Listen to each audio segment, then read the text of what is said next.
અંકલેશ્વર નગરપાલિકાની ચૂંટણીના આડે હવે ગણતરીના કલાકો જ બાકી રહ્યા છે ત્યારે એક પત્રિકા ફરતી થઈ હોવાની ચર્ચાએ રાજકીય માહોલ ગરમાવ્યો છે। અંકલેશ્વર નગરપાલિકાની ચૂંટણીના આડે હવે ગણતરીના કલાકો જ બાકી રહ્યા છે ત્યારે એક પત્રિકા ફરતી થઈ હોવાની ચર્ચાએ રાજકીય જોર પકડ્યું છે। અંકલેશ્વરના મહત્વના વોર્ડ એવા વોર્ડ નંબર 1માં વર્ષ 2021થી 26 દરમિયાન ચૂંટાયેલા ઉમેદવારો અંગે આક્ષેપ કરતા મુદ્દાઓ ઉઠાવતી એક પત્રિકા અંતિમ ક્ષણોમાં પ્રચલિત થવા લાગી હોવાનું સામે આવ્યું છે। જાગૃત નાગરિકના નામે ફરતી થયેલી આ પત્રિકાએ એક પૂર્વ મહિલા નગરસેવિકા તેમજ વોર્ડ નંબર 1ના 2 ઉમેદવારો અંગે પ્રશ્નાર્થ ઊભા કરતા રાજકીય સમીકરણોને હચમચાવી દીધા છે। અંકલેશ્વર નગરપાલિકાની ચૂંટણીમાં 9 વોર્ડ પૈકી સૌથી વધુ ધ્યાન ખેંચતા વોર્ડ નંબર 1માં આ વખતે ટક્કર અત્યંત કઠિન અને રસાકસી ભરી બની છે। ચૂંટણીના અંતિમ કલાકો પહેલાં સામે આવેલી એક પત્રિકાએ પ્રચારના માહોલને નવી દિશા આપી છે।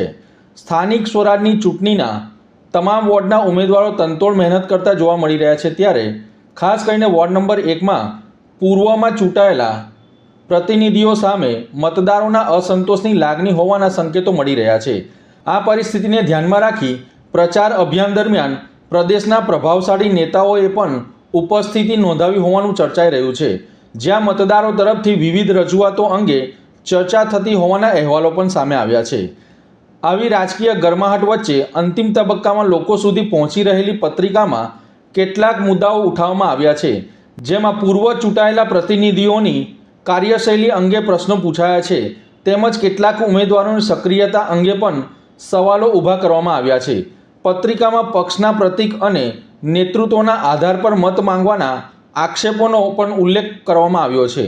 ખાસ નોંધપાત્ર બાબત એ છે કે આ પત્રિકામાં એક મહિલા ઉમેદવાર અંગે ચૂંટણી બાદ કામગીરીમાં કથિત નિષ્ક્રિયતા, સંપર્કમાં અસમર્થતા અને વિસ્તારમાં અભાવિત ઉપસ્થિતિ જેવા મુદ્દાઓ ઉઠાવવામાં આવ્યા છે, જેને લઈને ચર્ચાઓ તેજ બની છે। તેમ છતાં આ પત્રિકા કોને તૈયાર કરી છે, કોને પ્રસારિત કરી છે અને તેમાં કરાયેલા આક્ષેપોની સત્યતા શું છે તે અંગે કોઈ સત્તાવાર પુષ્ટિ હાલ ઉપલબ્ધ થઈ નથી।